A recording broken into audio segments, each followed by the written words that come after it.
Buenas tardes a todos. Nuestra primera expositora es egresada de la Facultad de Ingeniería Industrial, perdón, Eléctrica de la Universidad Tecnológica de Panamá, donde obtuvo el título de Ingeniería Electromecánica. Posteriormente obtuvo una maestría en Ciencias Mecánicas, Materiales y Procesos con especialidad en Mecánica y Energética del Paris Tech, así como una maestría en Docencia y Gestión Universitaria de la Universidad Autónoma de Barcelona. Completó sus estudios de doctorado en Ciencias Físicas y de Ingeniería con especialidad en Mecánica de la Universidad de Burdeos, en Francia. Entre sus logros más destacados se encuentra su ingreso al Sistema Nacional de Investigadores. Tiene publicaciones en revistas científicas de alto impacto, financiamiento de proyectos como investigadora principal y tutora con fondos nacionales e internacionales. Además, ha creado una nueva línea de investigación en diseño de manufactura aditiva en aplicaciones sostenibles a nivel nacional y ha sido asesora de tesis de pregrado y maestrías. Sin más, los dejo en compañía de nuestra expositora, quien nos presentará el tema Biodiseño y manufactura aditiva, herramientas para una transformación productiva. Adelante, profesora. Vale, muchas gracias. Bueno, primero que todo agradecerles el espacio que nos brindan desde la Dirección de Investigación para, bueno, compartir un poquito, creo que se ve, sí, compartir un poquito lo que hacemos bueno, un poquito de lo que hacemos en el grupo de diseño, manufactura y materiales y pues muy específicamente en la línea de biodiseño. Entonces, es lo que les vamos a hablar en estos próximos minutos. Entonces, el biodiseño en sí, de manera general, como lo puede indicar su nombre, es una estrategia de diseño, sin embargo, tiene una inspiración en sistemas biológicos. Entonces, este trabajo lo hemos realizado en el grupo de M+M, junto con investigadores asociados de otras universidades y de otros grupos de investigación. Aquí, antes de ir presentando un poquito más del tema, quisiera presentar por lo menos en fotos, aparte del grupo de investigación, que somos nosotros. Acá están los estudiantes de licenciatura que están trabajando con nosotros o que han trabajado con nosotros en esta temática, y a los estudiantes de maestría. Entonces, de manera general, en DM más M, nosotros lo que tratamos de hacer, como ya mencionaron, es abordar problemas desde las etapas de diseño y tratando de hacerlo desde un enfoque sistémico de sostenibilidad y regenerativo. Y para ello nos enfocamos tanto en la geometría del producto a diseñar, en los procesos que vamos a cubrir para poder lograr el proceso de fabricación. Generalmente lo hacemos con manufactura aditiva y también en el enfoque de materiales, un poco de las imágenes que ven aquí. Sin embargo, hoy no vamos a hablar tanto de esos procesos que realizamos, sino más bien la línea de investigación en el biodiseño. Entonces, ¿por qué estudiamos biodiseño? Realmente el biodiseño no fue como una línea natural o la línea de base que queríamos investigar, sino que resultó como un enfoque asociado a los proyectos que estábamos desarrollando. La primera vez que desarrollamos biodiseño en DM+M fue, de hecho, antes de que nos formáramos oficialmente como grupo en el 2021, con un proyecto que se realizó en conjunto con la Universidad de Malardalén. De hecho, les muestro aquí este exoesqueleto de mano que ven aquí. Estaba inspirado en el movimiento natural de la mano humana, y su objetivo era poder ayudar a procesos de rehabilitación.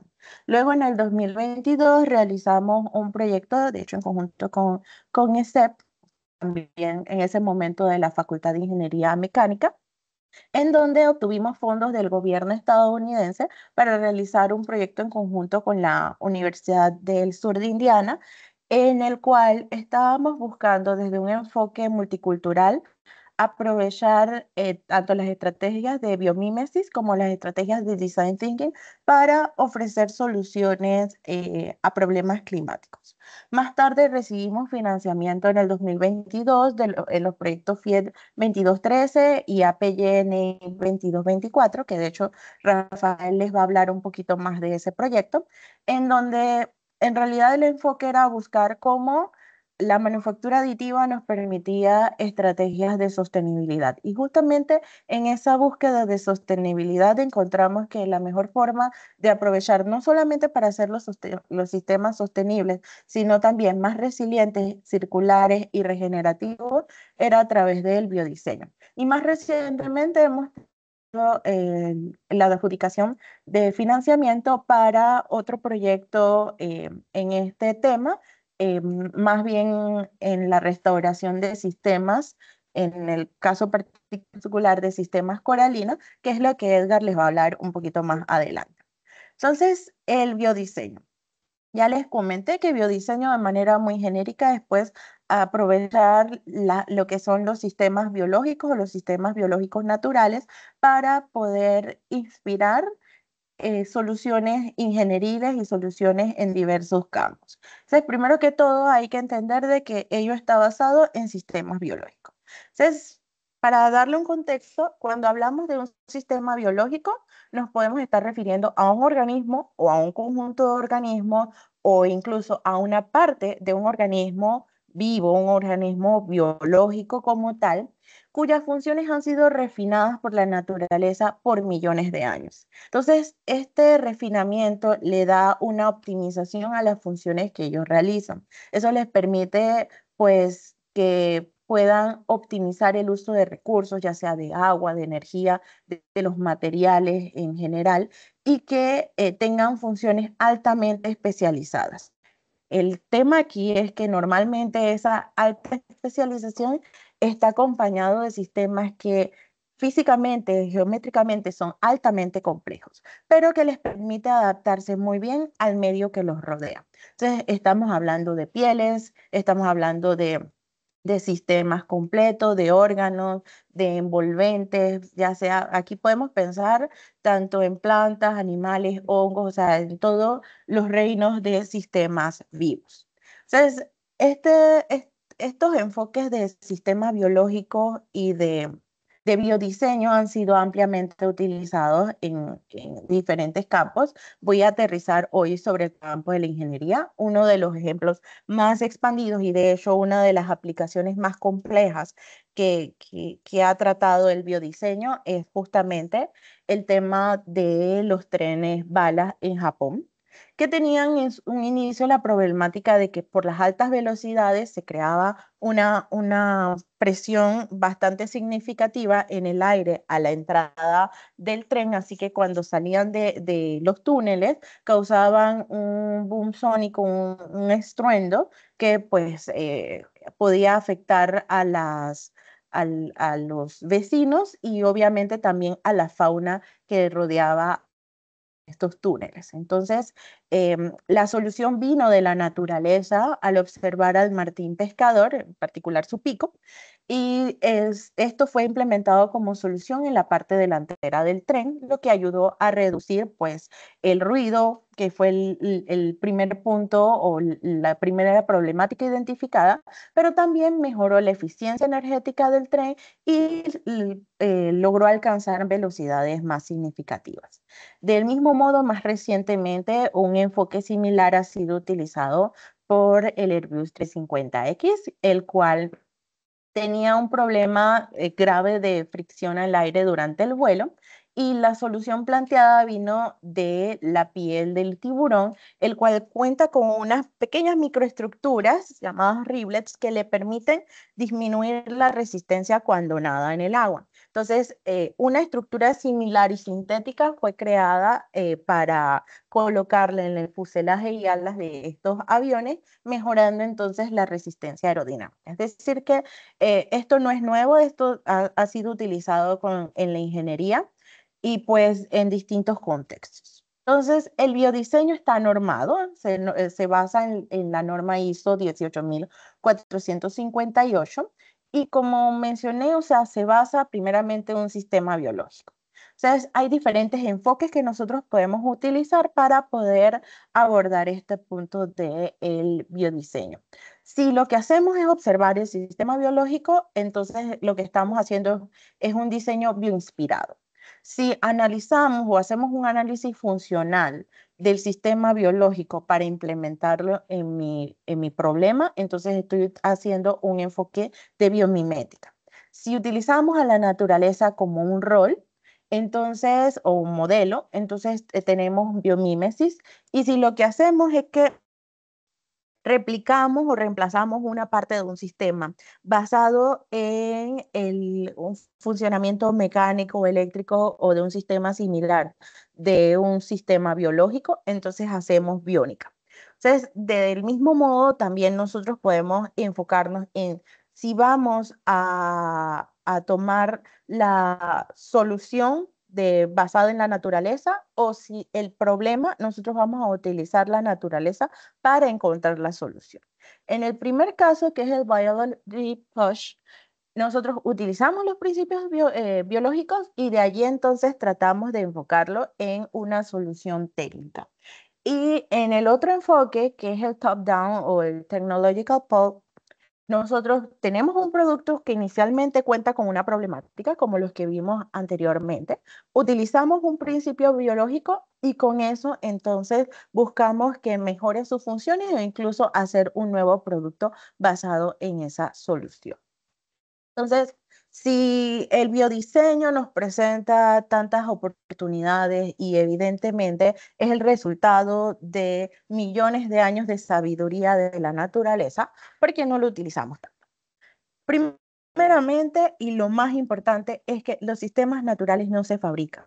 Los sistemas naturales crecen y con su crecimiento generan estructuras jerárquicas multiescalares, es decir, que no depende de una sola escala, desde la nanoescala hasta la macroescala, que es la que nosotros vemos, todos ellos entre sí van intrincados. Entonces, reproducir este tipo de estructuras con las técnicas de fabricación que son tradicionales es una tarea prácticamente imposible. Segundo, esa jerarquía genera estructuras altamente complejas como las que ven en pantallas y esa complejidad pues es difícil de replicar. Entonces eso también hace de que se nos sea difícil a pesar de que encontremos fuentes de inspiración y que podamos entender de que puede ocasionar una mejoría en nuestros sistemas, pues replicarlos se vuelve un tanto difícil.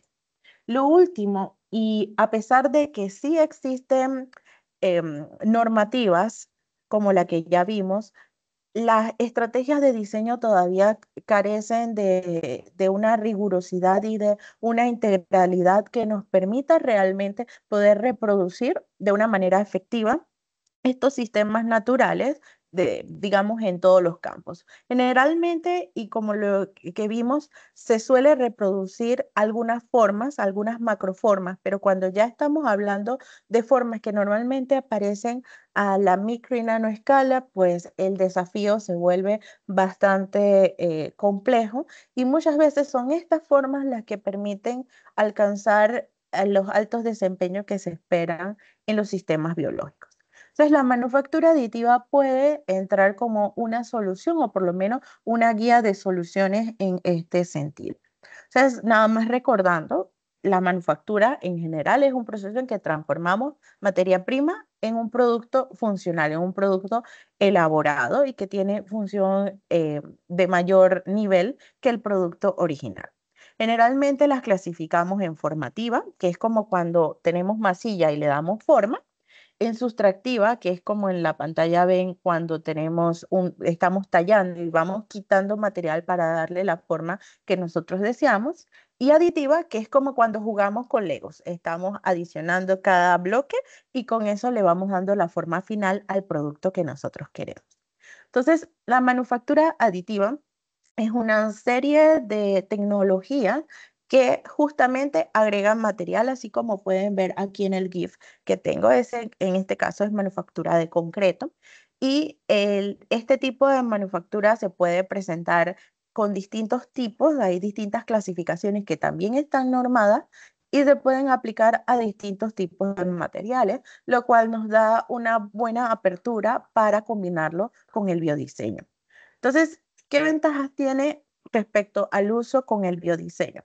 Primero que todo, como mencioné, la manufactura aditiva se agrega material poco a poco. Entonces, eso nos permite reproducciones capa a capa de material para lograr la forma que nosotros deseamos. Por ejemplo, aquí la forma que ustedes ven, que es como un poco como el edificio este que le llamamos comúnmente del tornillo, es una estructura Bulligan.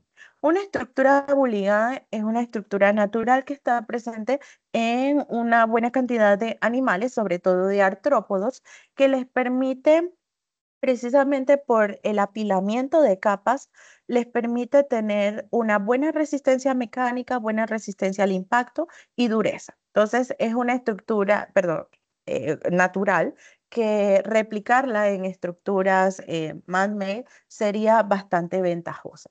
Entonces, en técnicas tradicionales resulta complejo, pero para la manufactura aditiva, que tiene una libertad geométrica bastante buena, pues resulta bastante sencillo poder replicarlo de una manera bastante fidedigna y con una buena resistencia mecánica. Entonces, en el caso también de la manufactura aditiva, como mencioné, tiene libertad geométrica. ¿Eso qué quiere decir? En palabras simples, que el proceso no observa si la forma que va a reproducir es compleja o no. El proceso de manufactura aditiva lo que observa es el movimiento que tiene que hacer para reproducir esa forma. Entonces, esto hace de que sea compleja o no sea compleja la pieza, la manufactura aditiva va a lograr hacerlo. Y esto nos permite de manera virtual reproducir una gran cantidad de estructuras naturales que normalmente tienen alta complejidad, como las que vemos aquí. También nos permite cierta personalización a las problemáticas que nosotros tenemos y es compatible, como ya vimos, con una gran cantidad de materiales. Y hablando de materiales, el hecho de que ahora podamos optimizar en geometría nos permite entonces poder considerar materiales que tienen un menor impacto ambiental, una menor huella de carbono y huella hídrica, e incluso poder pensar en materiales vivos como los que tenemos en pantalla. De hecho, esta estructura que ustedes ven acá, así cremita, es una estructura con micelio. Esas son las raíces de los hongos. Y esta estructura acá que ustedes ven chocolate está hecha a base de arcilla con cianobacterias. Otra ventaja que tiene la manufactura aditiva, que como manufactura digital permite pues que se pueda unir con otras estrategias de alto nivel como inteligencia artificial, machine learning, IoT, digital twin, entre otras. Entonces, ¿cómo logramos implementar esa manufactura aditiva para lograr un proceso de fabricación adecuado y que replique pues los procesos naturales? Es importante que nosotros nos enfoquemos en cuáles son los parámetros de proceso, es decir, qué son los parámetros que van a intervenir en la fabricación como tal. Los parámetros de la geometría que vamos a tratar de replicar, los parámetros del material que vamos a utilizar y si estamos hablando de materiales vivos, pues también los parámetros biológicos. Esto en el caso de nuestro grupo se lleva a un diseño paramétrico. ¿Por qué? Porque nos permite parametrizar todo y de esta forma poder reproducir de una manera un poco más sencilla las estructuras complejas que podemos encontrar en la naturaleza. Y de allí, obviamente, pasarlo a evaluación mecánica que nos permita en sí tener un proceso de fabricación. Es importante señalar aquí que los materiales cuando están en un proceso de manufactura aditiva generalmente, no en todos los casos, pero generalmente están primero en un estado de fluidos. Sin embargo, a lo largo del proceso de manufactura aditiva, sus comportamientos reológicos cambian, lo que hace de que tengamos un modelado complejo porque tenemos fenómenos que están cambiando en el tiempo y en el espacio e incluso tenemos comportamientos distintos dentro de los mismos tiempos.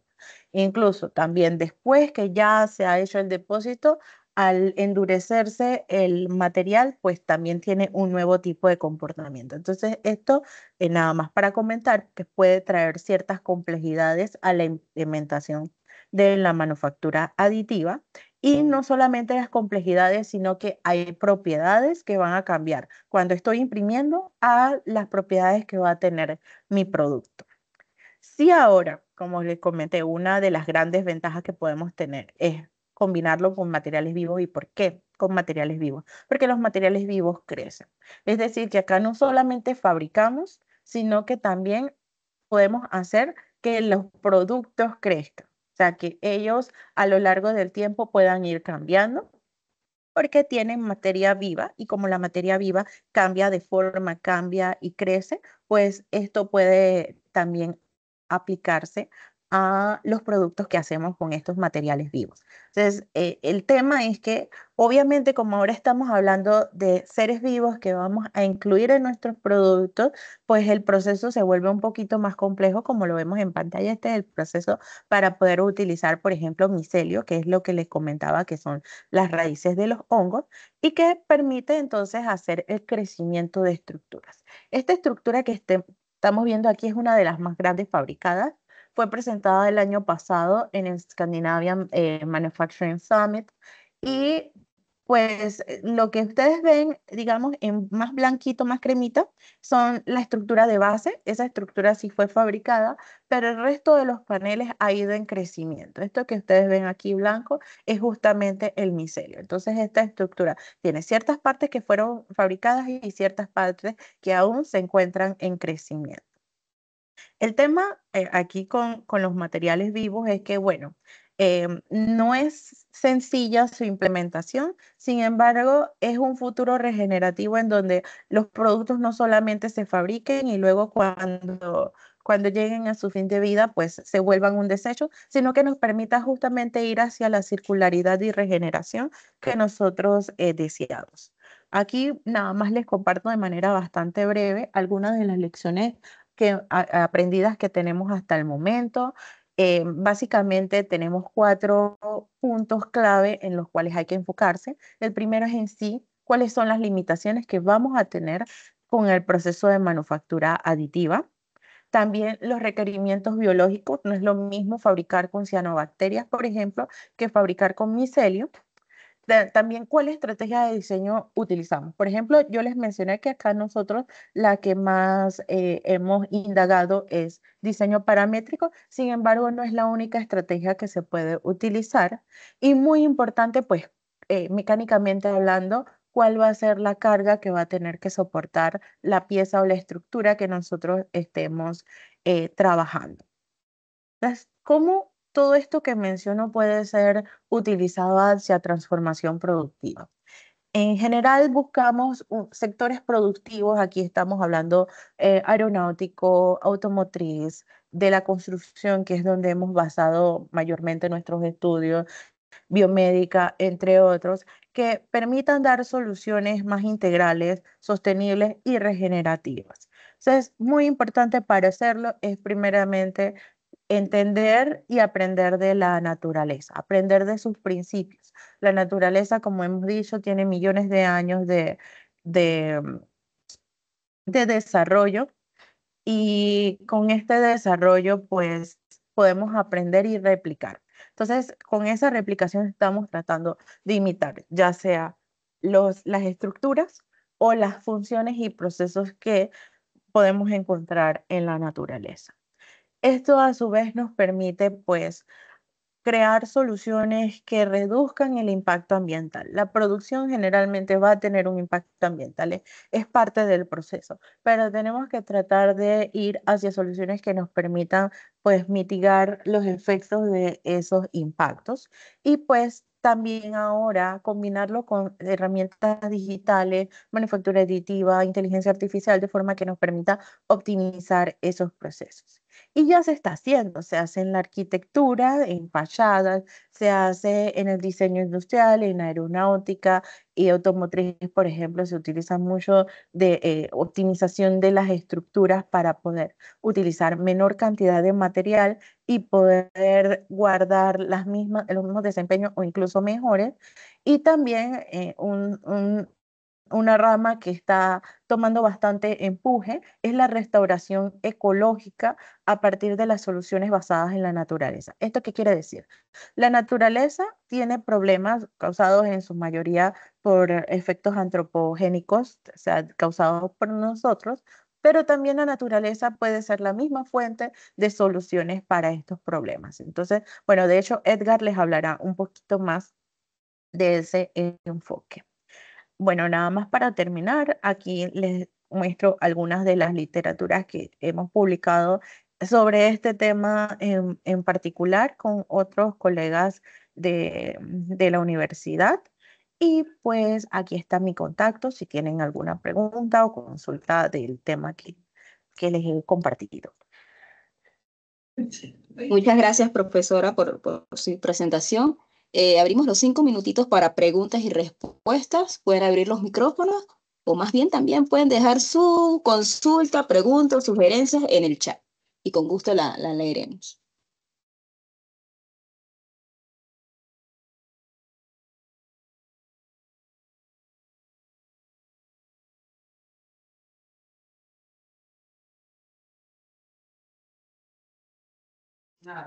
Bueno, profesora, creo que quedó bastante claro. Ah, no, disculpe, el profesor Garibaldi quiere hacer una pregunta. Y después de hago. ¿Qué tal? Buenas tardes, doctora María. Primero que nada, felicitarla por esta tremenda intervención, muy ilustrativa. Y mi pregunta iría enfocada a, generalmente cuando uno se mete en un área de investigación, hay como una fuente de inspiración, algo que lo empujó a uno a meterse en un tema en particular. ¿Cuál fue como, digamos, esa chispa que le impulsó a usted a entrar en esta área del biomimicry, que es muy fascinante y sumamente compleja a la vez? ¿Cómo comenzó esto? Bueno, para ser honesta, siempre quise ser bióloga. A veces siento que tomé la decisión de carrera que tomé y terminé en ingeniería, pero realmente desde chiquita me gustaba la biología, así que de hecho cuando fui viendo esta parte de manufactura aditiva, porque habíamos planteado pues sostenibilidad desde la manufactura aditiva, el punto de lograr mayor sostenibilidad era reproducir sistemas biológicos, así que combinaba digamos que un gusto que siempre he tenido por la biología con soluciones de un aspecto que ya estábamos viendo acá de investigación, así que básicamente de allí ha nacido eso. No es que todos los productos de lo que hacemos son en biodiseño, pero sí analizando así en retrospectiva, gran parte de ellos incluye el biodiseño por ese mismo gusto ya, digamos, personal acá sobre el tema. Súper, muchísimas gracias. Adelante, profesor Euclides. Sí, buenas tardes. Felicitar a la doctora María porque es un tema sumamente interesante y creo que es transversal en muchas áreas. Casualmente nosotros debemos colaborar en algunos temas y uno de los temas que queremos profundizar es relacionado con el aprovechamiento de residuos orgánicos. Por ejemplo, los lodos que se tratan de las aguas residuales, que tienen, es literalmente materia viva, que se pudiera trabajar ya sea deshidratada o carbonizada. Estos se pudieran utilizar como aditivo o un insumo dentro de una mezcla, póngase con cemento, arcilla, para poder trabajar estructuras que pudieran utilizarse, hacer ladrillos ecológicos, fabricación de estas estructuras que tengan algo de enfoque de sostenibilidad. No sé si esos son compuestos que usted pudiera analizar e integrar dentro de este concepto. Sí, de hecho sí. No lo hemos hecho nosotros, pero sí, como menciona el doctor Euclides, sí lo hemos conversado. De hecho, este año hemos implementado ya los sistemas a nivel físico, estamos implementando las impresoras y demás, porque mucho de lo que hemos podido trabajar hasta el momento lo hemos realizado con algunos partners en el extranjero por el tema del espacio, pero ahora que contamos con ese espacio, sí es algo que podríamos y que queremos explorar. De hecho, el año pasado,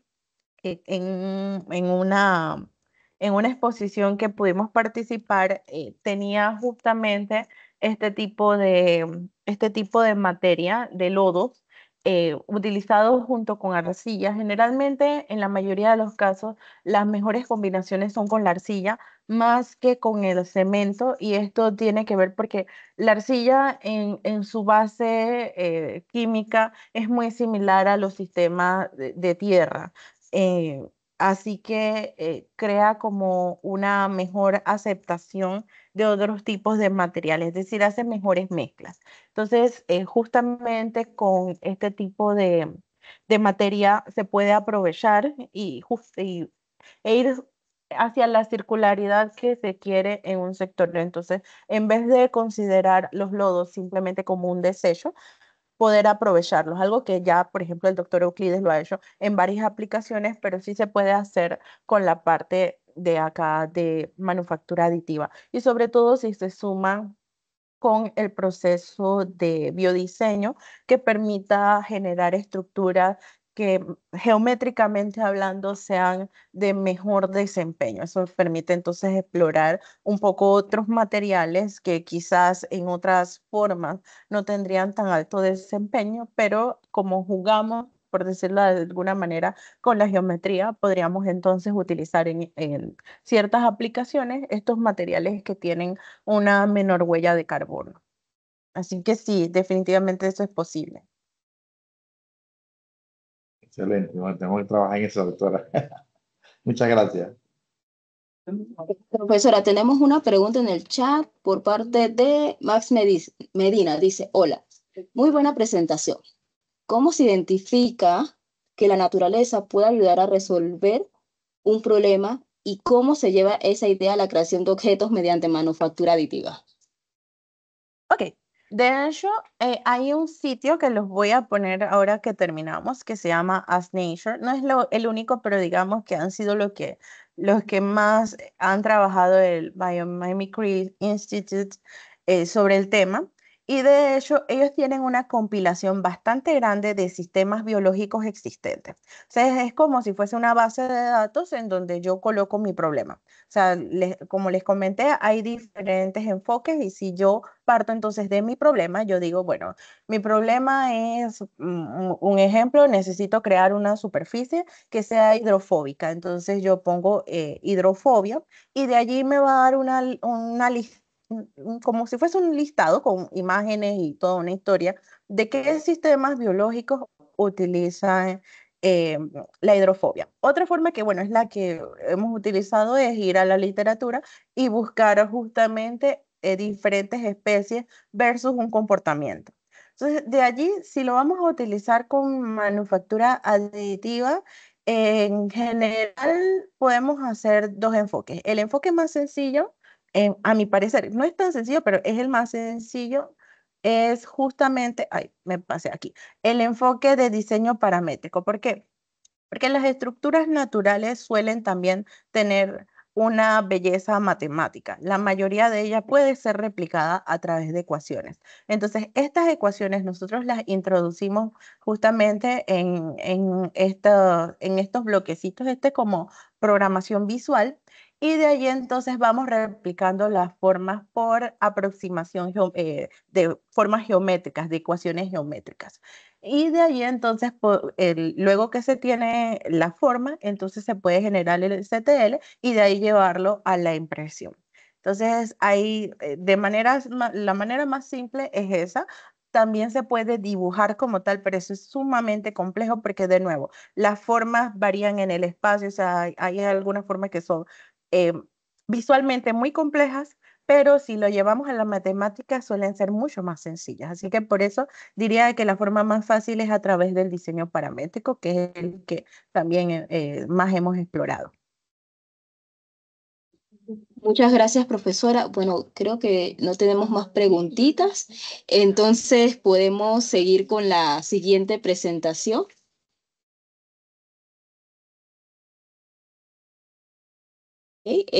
Nuestro segundo expositor es Rafael Duque, estudiante tesista de la carrera de licenciatura en Ingeniería Mecánica. Actualmente se desempeña como investigador principal del proyecto APY-NI-2224, Diseño para manufactura aditiva como estrategia para lograr construcciones sostenibles y resilientes, en el cual fue seleccionada en la convocatoria de nuevos investigadores de CENESID.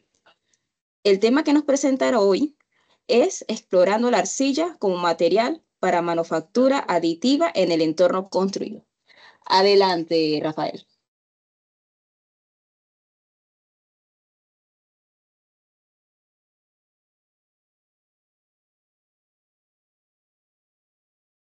Hola.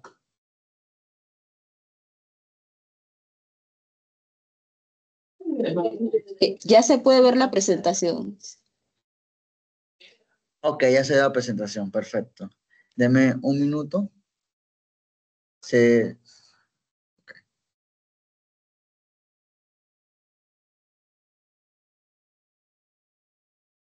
Ok, sí me escuchan, ¿cierto? Sí se te escucha. Ok. Yo voy a hablar prácticamente explorando la arcilla como material para manufactura aditiva en el entorno de la construcción. Soy estudiante de ingeniería mecánica y estoy en el proyecto seleccionado, como acaba de mencionar la licenciada, NI 2022-2024. Vamos solo a hacer prácticamente como un recorderis de lo que es prácticamente la arcilla. ¿Qué es la arcilla primero que todo? La arcilla es un material compuesto principalmente por minerales finos con grupos de filosicatos.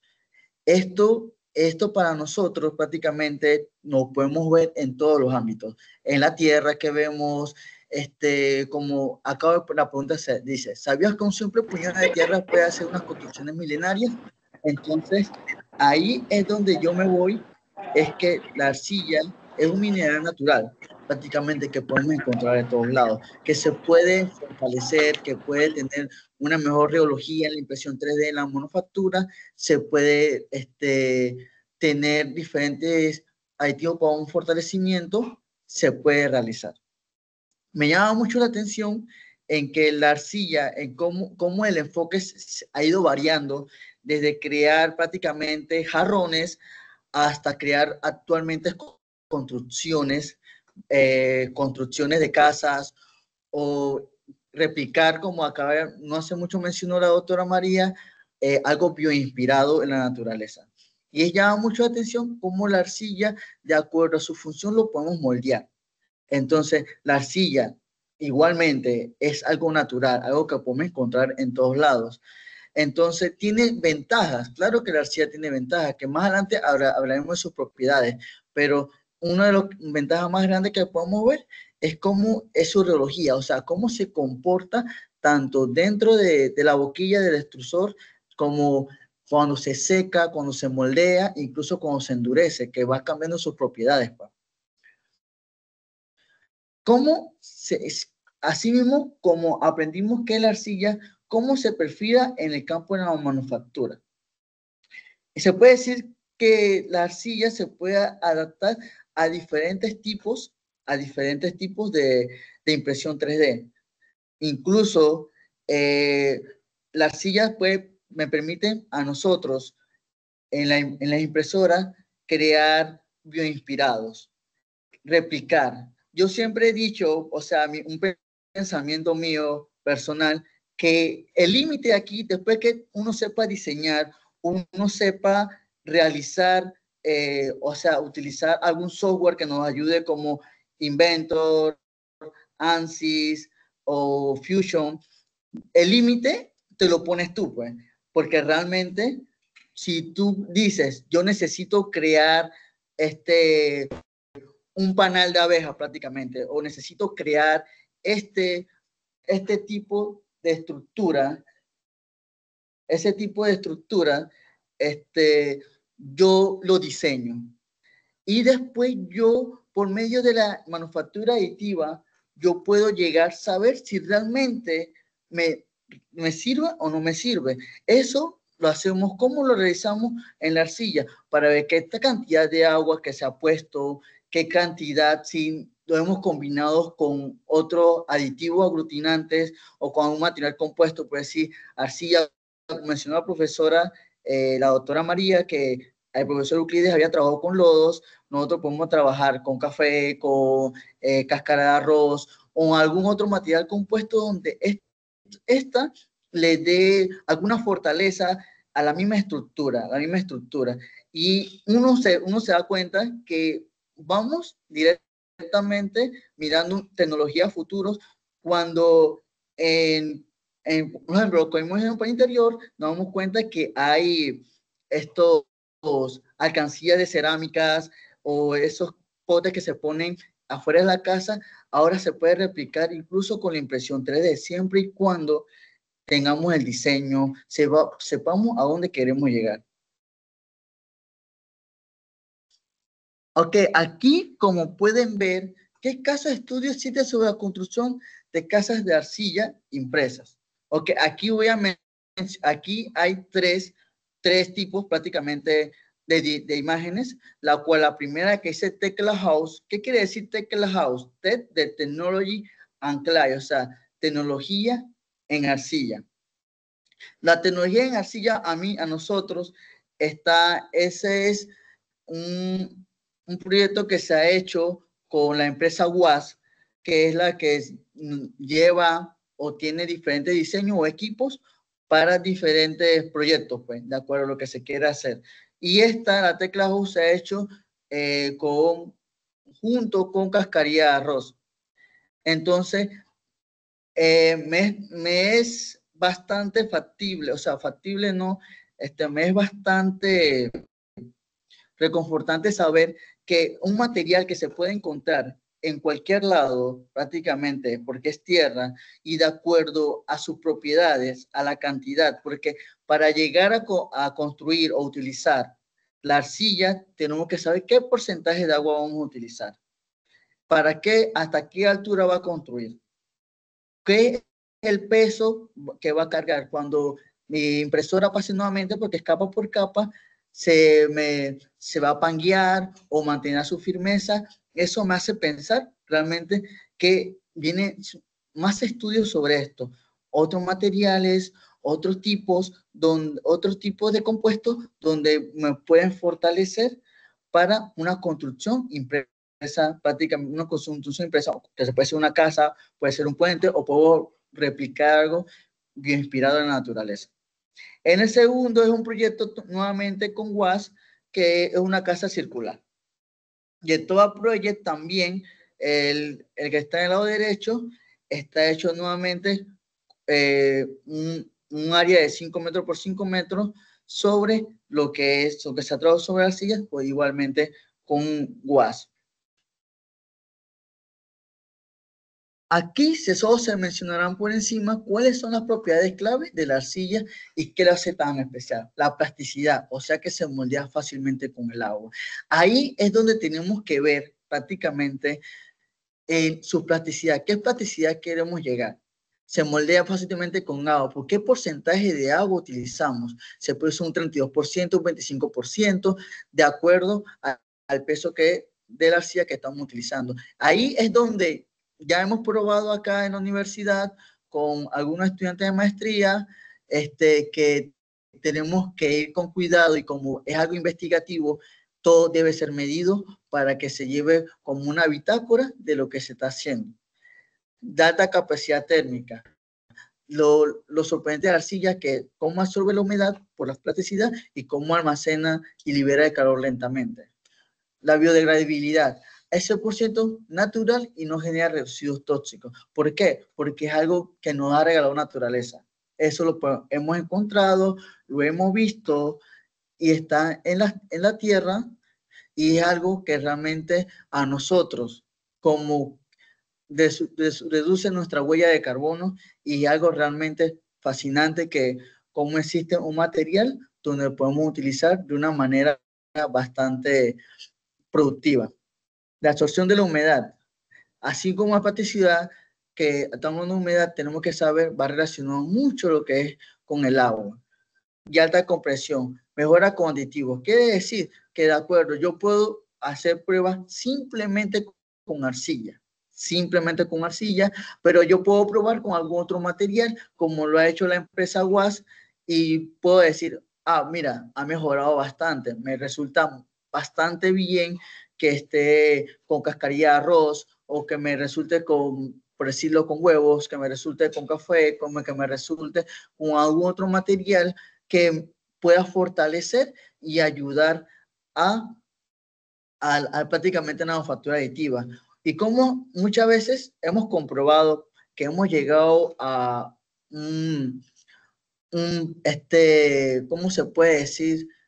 A una consistencia la cual puede ayudar. O sea, hemos trabajado acá en la universidad que lo ponemos por una jeringa. Si pasa por la jeringa, se puede decir que hemos llegado a la consistencia, pero se tiene que hacer diferentes pruebas por cuestiones del agua, pues, por cuestiones que uno utiliza del agua. Aquí hay nuevamente, voy a ver propiedades de arcilla, pero ya como algo más específico. Depende, como acabo de mencionar, la plasticidad depende principalmente del agua y la mineralogía de la arcilla. Lo ideal que trabajamos sería con agua destilada. Igualmente, cuantifica el índice de plasticidad calculados con los límites de Atterberg. ¿Qué quiere decir los límites de Atterberg? Que eso me dice la cantidad de agua, por ejemplo, cuando está seco, cuando se va a utilizar, cuando está húmedo, incluso cuando vamos a utilizar una impresora. Igualmente, la arcilla rica en caolinita y yita presenta propiedades, o sea, son tipos igualmente de minerales de arcilla que se pueden encontrar en la naturaleza. La viscosidad y la rheología.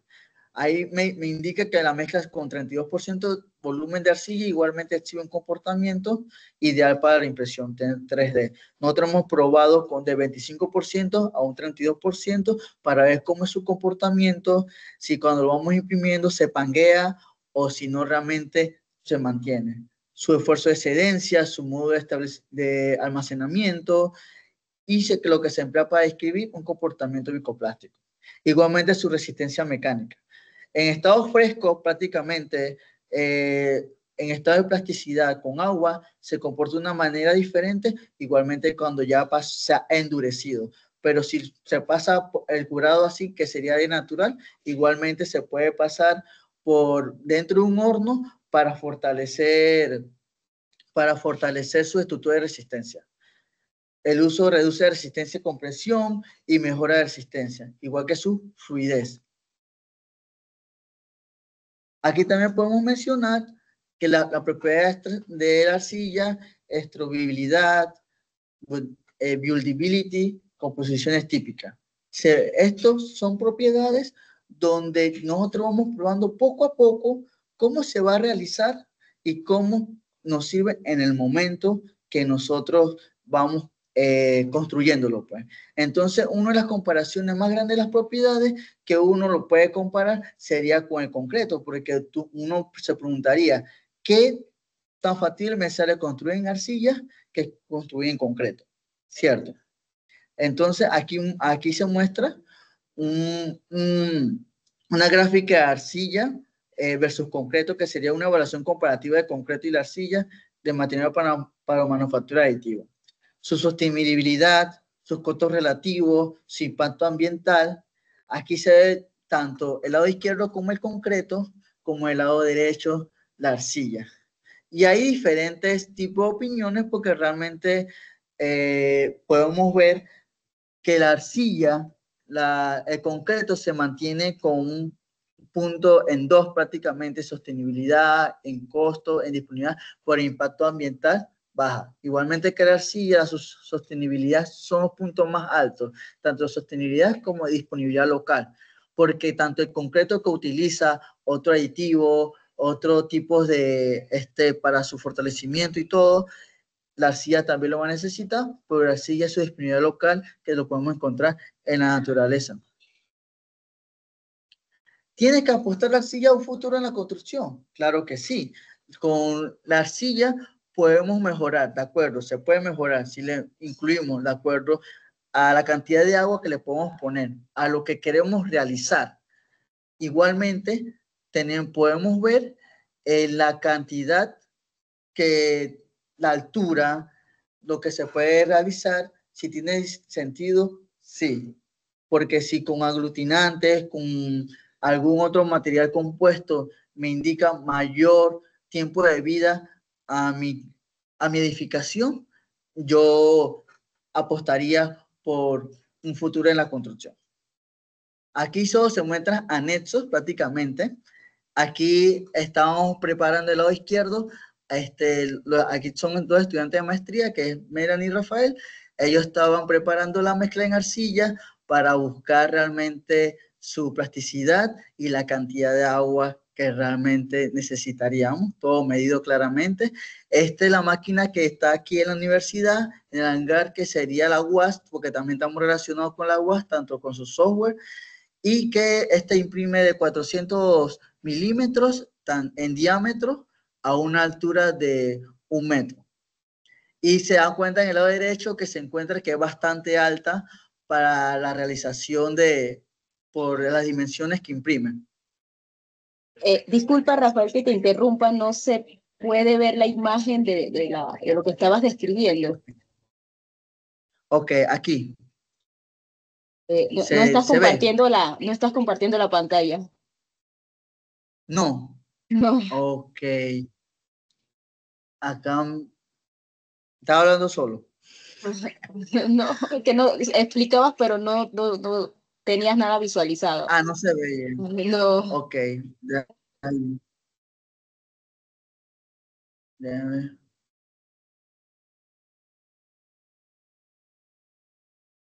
¿Se ve? Ahora sí, ahí se puede ver el anexo. Ok, eso es lo que estaba explicando actualmente, que se ve realmente cómo se está preparando la arcilla, el equipo que estamos manejando ahorita mismo en la universidad para las pruebas, y aquí se puede ver, ¿se sigue viendo? Sí, se puede ver. Ok, que la altura del equipo es bastante alto en comparación a nuestro tamaño, y es porque imprime en 400 milímetros de diámetro a una altura de 1 metro. Y de acuerdo a lo que nosotros queremos utilizar, lo queremos hacer algo bioinspirado, prácticamente, de acuerdo a que tengamos un buen diseño mecánico o un buen conocimiento de utilizar el software, podemos imprimir y tal cual. Gracias. Gracias, Rafael. Pasamos a los 5 minutos de preguntas y respuestas.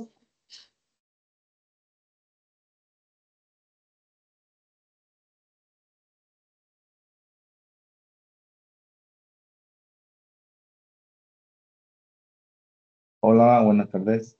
Yo de nuevo. Adelante, Hola. profesor.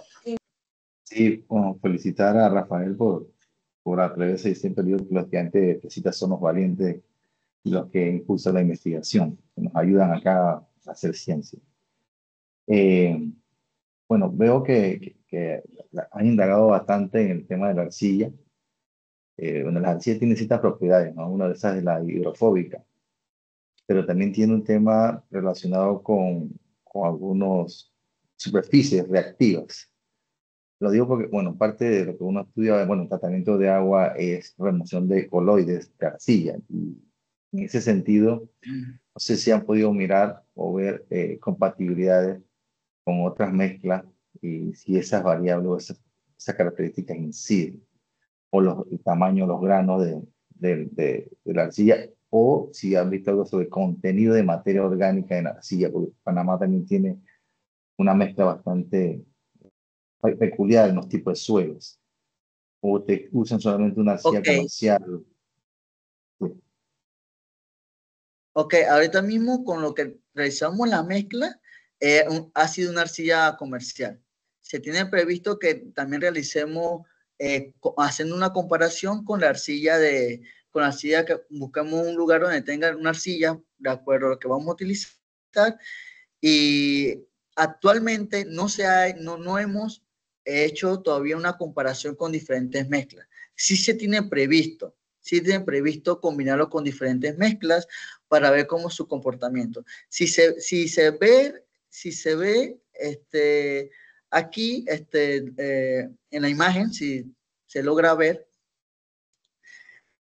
nosotros usamos una licuadora, porque necesitamos llegar a un punto homogéneo, independientemente de que con qué lo vayamos a mezclar, necesitamos llegar a un punto homogéneo para que pase por la boquilla, como pasa por la boquilla, y tendríamos que ver, porque lo que usted acaba de mencionar es bastante importante, porque si el grano va a afectar, si algún otro compuesto, cómo se va a comparar, pues sí se tiene previsto hacer una comparación con diferentes materiales, incluso ponerlo en su, en, en sus muestras para ver, tenemos que en su muestra para ver cómo se está comportando y cómo se ve, y si aunque sea nos cambia el color, nos cambia el comportamiento, si la cantidad de agua no tiene que ser menos para tanto para esta mezcla como para lo otro, se tiene previsto, pero actualmente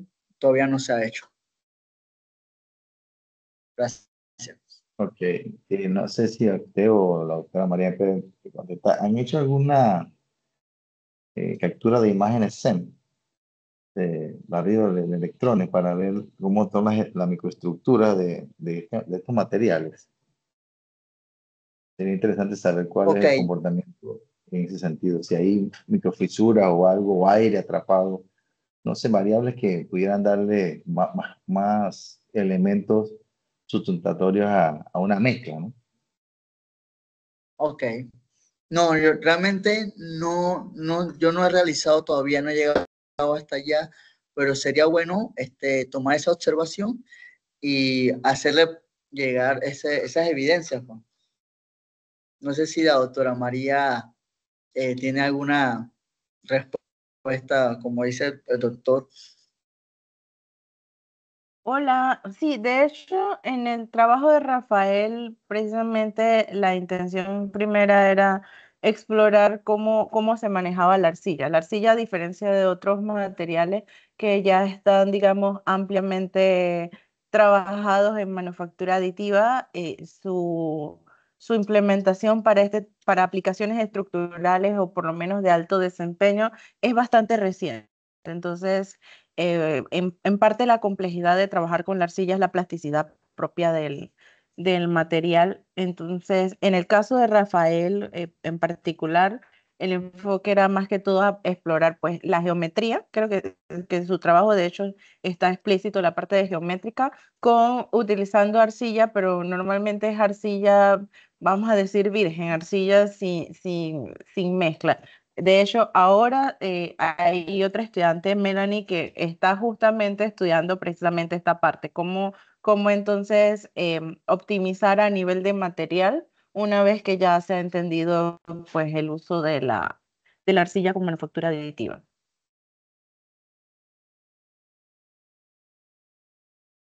Sí, lo comento porque nosotros hemos utilizado SEM para ver imágenes más que todo de biofilm en estructuras de biodegradación.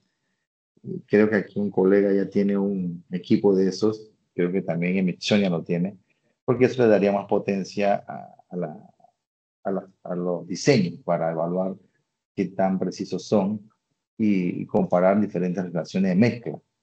A mí me interesaría Ah, mucho en sí, ese claro. punto porque es algo donde yo quisiera andar porque obviamente a mayor profundidad de este tipo de información científica le da más, digamos yo, claridad a cuáles son las conformaciones de las estructuras más micro, ¿no? Que se pudieran evaluar a través de imágenes.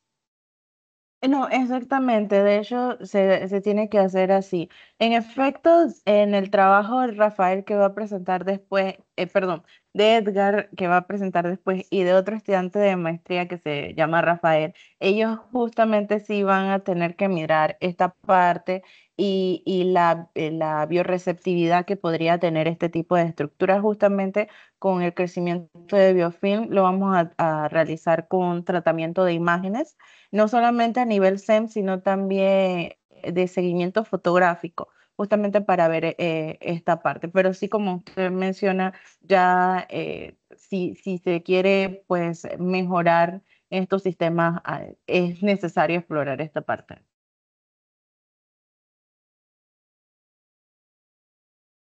Muchas gracias. Perfecto. Felicidades. Muchas gracias, profesor Diago y Rafael, por su presentación. Para seguir con nuestro ciclo de conferencias, les voy a presentar a nuestro tercer expositor. Él es el ingeniero Edgar Vázquez, egresado de la carrera de Ingeniería Electromecánica de la Universidad Tecnológica de Panamá. Actualmente cursa la maestría en Ciencias de la Ingeniería Mecánica. Ha participado en la jornada de iniciación científica. Cuenta con una publicación en la revista de la RIC, además de artículos aceptados en conferencias internacionales. Y el tema que nos presentará en esta tarde es restauración de ecosistemas marinos mediante manufactura aditiva. Adelante, Rafael. Perdón, Edgar. Buenas tardes. Voy a empezar a compartir. Vale, ¿me escuchan? Ya se puede ver. Ok, vale, vale. Sí. Ok, bueno, están viendo la presentación, ¿no? Se puede ver. Ok, vale, vale.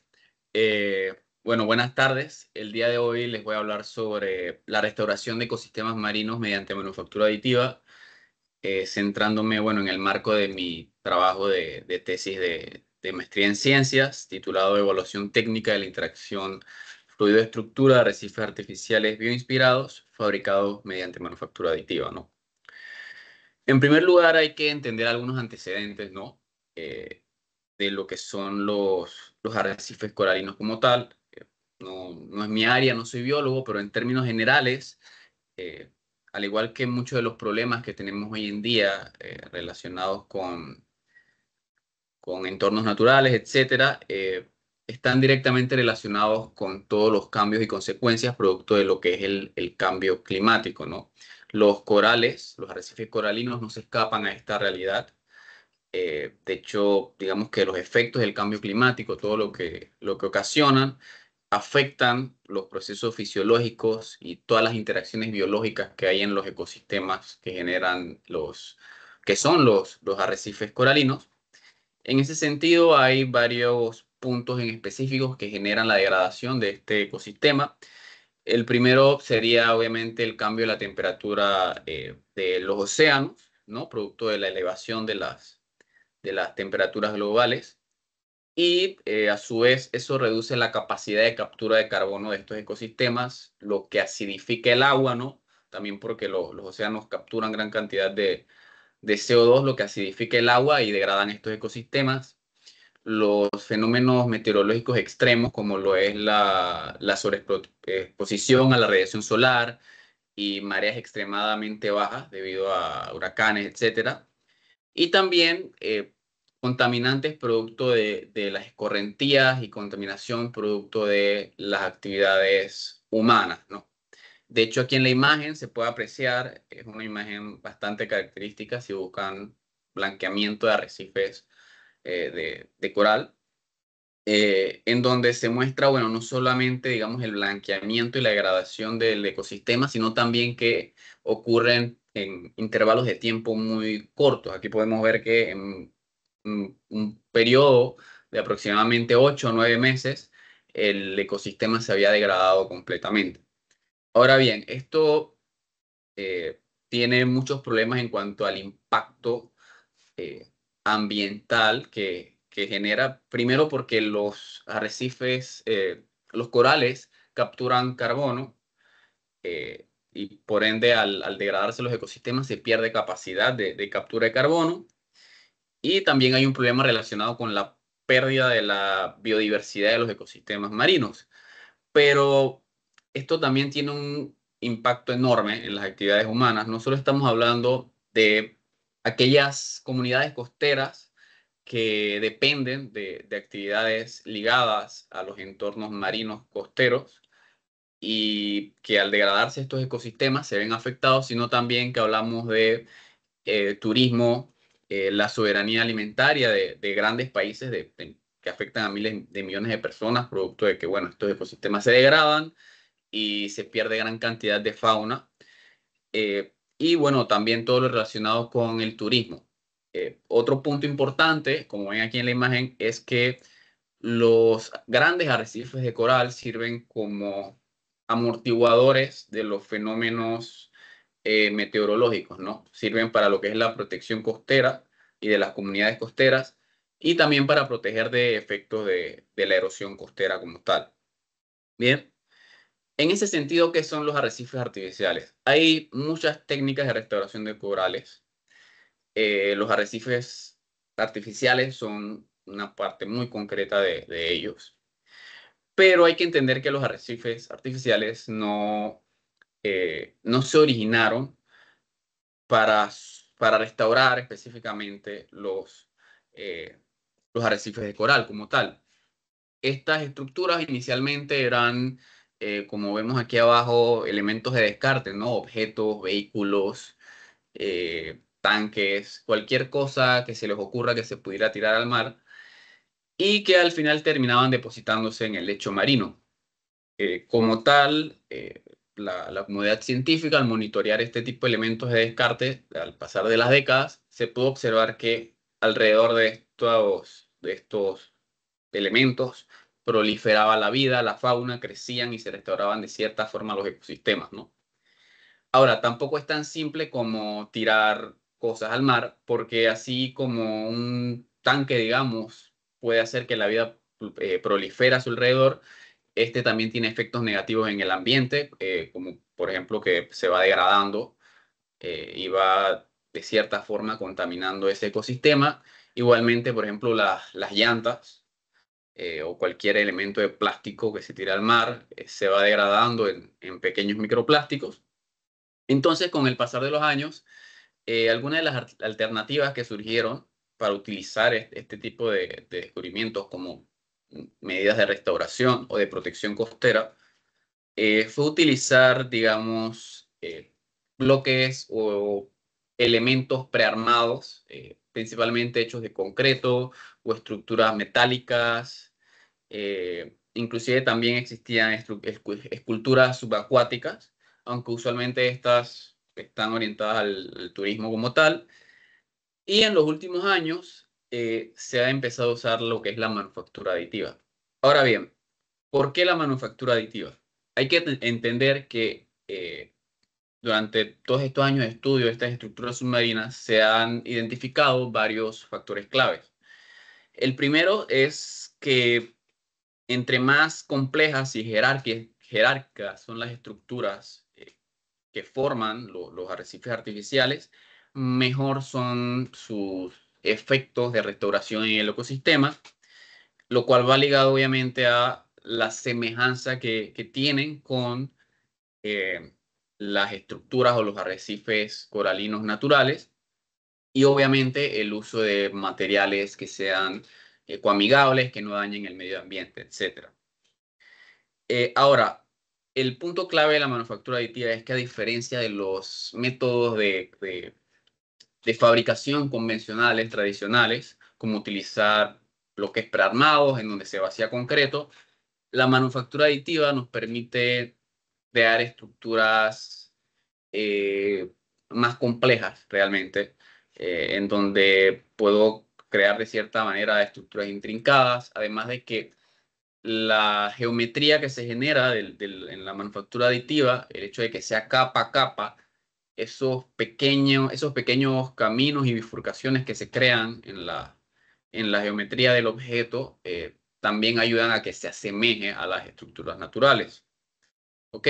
Ahora, hay otras aplicaciones de los arrecifes artificiales como tal, que no solo se limitan a la restauración de ecosistemas, sino que también cumplen los otros objetivos que también cumplen los arrecifes naturales, como por ejemplo la disipación de fenómenos meteorológicos o la protección contra la erosión costera. Ahora hay que tener en cuenta y obviamente hacer la acotación de que los arrecifes artificiales son estructuras que complementan y cuidan y ayudan a que proliferen estos ecosistemas y no de ninguna manera buscan como tal reemplazar sus funciones. Aquí, por ejemplo, tenemos un ejemplo de lo que decía, ¿no? De que entre mayor es la complejidad y entre más se asemeja el arrecife artificial a los arrecifes naturales, mayor es la proliferación de de vida marina, producto de, bueno, efectos de biocolonización. Además de que en términos generales podríamos dividir los arrecifes también en cómo estos son fabricados, ya sea, digamos, en forma modular, en pequeños módulos que se juntan y se prearman, o un solo módulo ya o una sola pieza prearmada como tal. Aquí les presento algunos de los ejemplos de arrecifes artificiales que se pueden encontrar en la literatura. Por ejemplo, Hope 3D fue un proyecto en donde se utilizaba PLA como material para la construcción de arrecifes artificiales. Y bueno, como pueden ver en las imágenes, la variedad de geometrías complejas y de morfologías extrañas que se pueden conseguir todas con manufactura aditiva es bastante variada. Y digamos que es una ventaja al momento de utilizar esta técnica de restauración de ecosistemas. Ahora, en el marco de mi proyecto de tesis, que se centra en el uso de esto para restaurar ecosistemas, realmente el objetivo o lo que tengo en mente es, bueno, evaluar la viabilidad de estas estructuras desarrolladas a través del diseño para la manufactura aditiva y lo que es diseño inspirado, a través o centrándome en crear una estrategia de diseño ingenieril enfocado en cómo se modela su interacción fluido-estructura. En primer lugar, busco establecer una estrategia de biodiseño para la fabricación de estas estructuras bioinspiradas, aplicando, bueno, parámetros del proceso de manufactura, la creación de geometrías complejas y obviamente la selección de materiales, ¿no? Materiales ecoamigables que no tengan efectos ecotoxicológicos en el ambiente.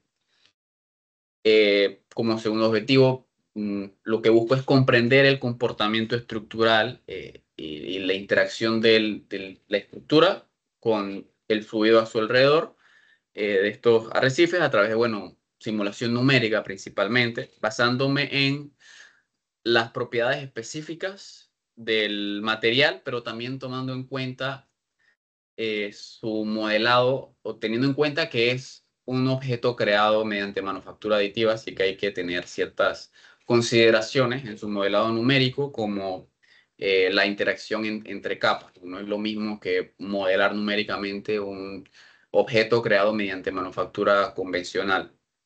Y obviamente al finalizar, validar estos modelos numéricos a través de ensayos experimentales, ¿no? Ahora, ¿cuáles son los retos principales bueno, de evaluar la viabilidad técnica de esto? Primero, como ya han hablado los anteriores expositores, la doctora María y mi compañero Rafael, utilizar la arcilla. Usualmente en la literatura lo que más vamos a encontrar son arrecifes artificiales hechos mediante concreto. Sin embargo, también se pueden encontrar pocos estudios, pero también se utiliza la arcilla. Tomando en cuenta que es un material que en términos generales no tiene tantos efectos perjudiciales o no hay que pasarlo por tanto postproceso a diferencia del concreto, ¿no? Además de que dependiendo de la fuente de donde se saque la arcilla, su impacto ambiental puede ser menor. En segundo lugar, el diseño inspirado para formar estructuras complejas. Y bueno, por último, el reto de modelar la arcilla impresa en 3D a través de simulaciones numéricas, ¿no? Que probablemente sea el mayor reto del proyecto como tal, en el sentido de que al menos, si bien existen muchos modelos, o es donde más se hacen avances durante los últimos años, de establecer modelos o marcos de trabajo para modelar piezas o objetos hechos mediante manufactura aditiva en concreto. En el caso de la arcilla, al menos en la búsqueda bibliográfica y en la revisión del estado del arte que he hecho, no he encontrado marcos de trabajo para arcilla impresa en 3D, por lo que se debería desarrollar un marco de trabajo y caracterizar dicho modelo.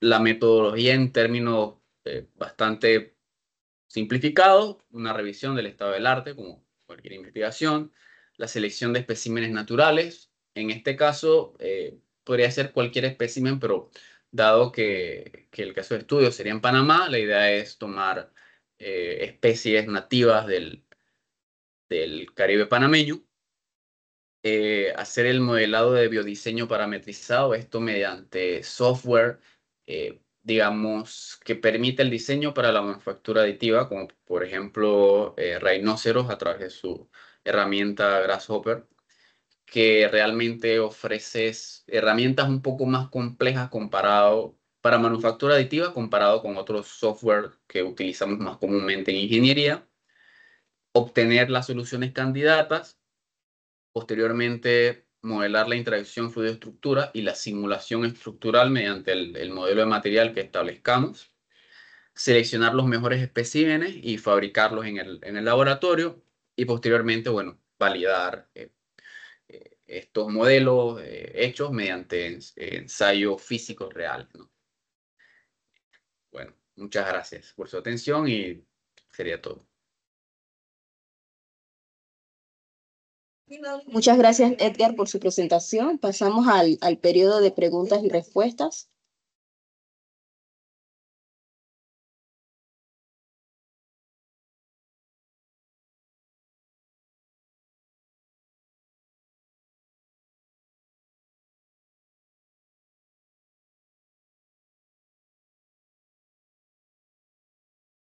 Bueno, nadie pregunta, pregunto yo. Estoy muy motivado con los temas que desarrolla el grupo de investigación de la doctora María. Sí, claro, felicidades porque es un tema bastante innovador y tratando de darle una ayuda a la naturaleza. Gracias.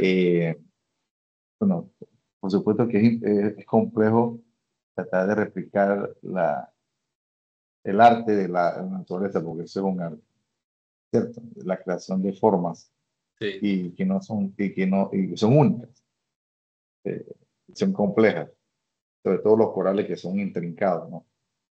Y se viven de hábitat muchas otras especies, y que obviamente son muy importantes dentro del ecosistema y de lo que hablaba la parte ambiental, dentro del punto de control de desastre y demás. Yo iba a preguntar anteriormente, cuando te hacen el tema de la impresión 3D en arcilla, bueno, conocemos normalmente el manejo de la arcilla aquí, que una vez que se hace la preparación, se seca, se lleva a cocción, a un horno. Exactamente. Eso acá se implementaría. Sí, de hecho, como tal, después de que fabricamos los arrecifes como tal, aún no hemos llegado a esa parte. Todavía estamos en la primera etapa del modelado. Pero sí, cuando se fabriquen los arrecifes, los mismos se llevan a un horno que lo tenemos en el laboratorio y se secarían, ¿no? Obviamente para endurecer la arcilla como tal. Ah, ok, perfecto. Sí, bueno, si necesita un horno más grande, ahí en el laboratorio de Osorio tenemos uno, si lo necesitan. La doctora María está anuente de que tenemos ese horno ahí, que de hecho hicimos un ensayo con arcilla y lodos, y ahí es donde secamos nuestros ladrillos. Vale. Lo digo por el tema de que obviamente la arcilla tiende, bueno, aunque es hidrofóbica, tiende a saturarse. Sí. ¿Cierto? La arcilla trabaja a base de capilaridad. Como ustedes tienen pensado, bueno, sumergirla, Mm. bueno, quería saber primero si va a tener una densidad tal que permita estar sin problema en el fondo, por ejemplo. Ok. ¿No? Uno. Que no tienda a Y flotar, se refiere. correcto, Ok. correcto. O que tengas un contrapeso, que le diseñes un contrapeso como una base, digámoslo así, con una densidad mayor que obliga a que esté en el fondo. Hay que tomar eso en consideración, sobre todo que en las aguas, por muy calmas que sean, siempre hay Sí. movimiento. En el Caribe es más suave, en algunos lados, pero en el Pacífico hay mucha más energía de las olas. Esa es una variable que he considerado, Sí. obviamente, más profunda, pero para que lo tomen en cuenta. Lo otro es como tiene que hacer una simulación primero en el laboratorio para ver la saturación, y ver si libera algo también, porque eso igual lo hemos hecho nosotros, algo de lixiviación en el ambiente. Es importante considerar qué parámetros o qué características pudieran liberar físico-química, hablando al agua, ¿cierto? Eh, llámese, yo lo veo siempre a nivel de QO, demanda química de oxígeno, Mm, sólidos suspendidos, no sé, algunos parámetros de calidad de agua básicos que te puedan dar una idea de cuál es el comportamiento de la interacción con agua destilada, por ejemplo, que tiene mucho menos iones y demás. Si lo vas a simular en un agua de mar, por supuesto, hay N cantidad de componentes mucho más complejas. Tenemos sulfato, tenemos nitrato, una cantidad de sales, ¿cierto? Y también hay algo de materia orgánica porque bueno, en el mar obviamente es la casa de los peces y todos los otros animales. sí. Así que ahí hay de todo un poco. ¿Tienen pensado también como agarrar, por ejemplo, un tanque con agua de mar y meterlo ahí por una semana, no sé, un mes y ver qué comportamiento tiene el material? O sea, porque eso sería Sí. pensando así, ¿no? Sería una de las Mm, primeras pruebas que yo haría, tratando de ver cómo se comporta mi espécimen diseñado. mm. De hecho, sí, como tal, el modelado numérico es simplemente la parte, digamos, estructural, ¿no? Sacar hacer la simulación CFD, sacar el modelo del campo de presiones y simplemente el, ver el desempeño estructural del espécimen y compararlo con las propiedades mecánicas que sacamos de la caracterización. Pero sí planeamos hacer lo que usted dice, ¿no? Sumergir el espécimen en un tanque como tal y ver cómo se comporta para hacer una caracterización, digamos, mineralógica del material. ¿No? Y si se mantiene su estructura o no se degrada o se debilita, ¿no? Ah, exactamente. No, perfecto. No, sí, lo digo porque bueno, sabemos que los ladrillos se comportan muy bien y de ladrillos de cientos de años, siglos, en casco antiguo y demás, y ahí están, Sí, para muestra un botón, ¿no? Pero y bueno, ahora van a entrar a trabajar con el mar, o sea, bueno, obviamente las características de un agua lluvia versus el mar son diferentes, hay que nomás como ver esos límites, ¿no? De tolerancia.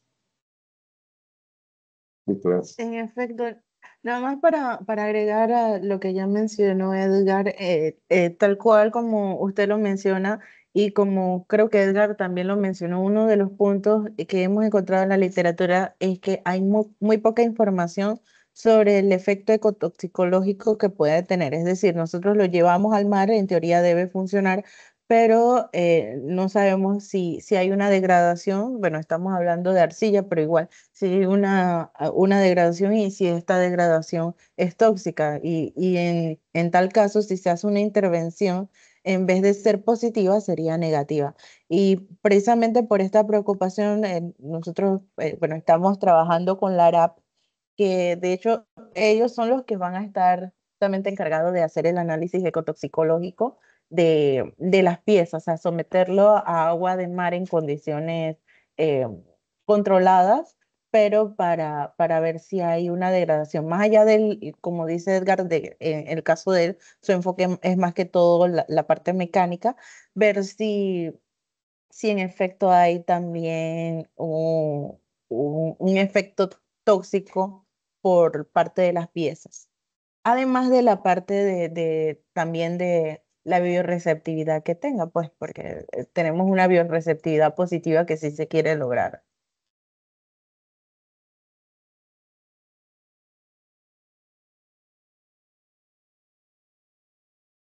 Muchas gracias, profesor Diego, por su pregunta y profesora María.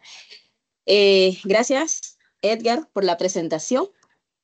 No teniendo más preguntas por parte de la Vicerrectoría de Investigación, Posgrado y Extensión, la Dirección de Investigación, agradecemos a nuestros expositores del Grupo de Investigación Diseño, Manufactura y Materiales de la Facultad de Ingeniería Mecánica el tiempo que han dedicado en este segundo ciclo de conferencias. Le reiteramos nuestro agradecimiento de su participación esta tarde y si desean conocer más sobre nuestras actividades que realiza la Dirección de Investigación, le invitamos a seguir nuestras redes sociales, las cuales se las voy a dejar en el chat, al igual que nuestro correo, dirección.investigación. Si tienen dudas, pueden escribirnos. Muchas gracias a todos por su tiempo, su participación y su asistencia en esta tarde. Muchas gracias.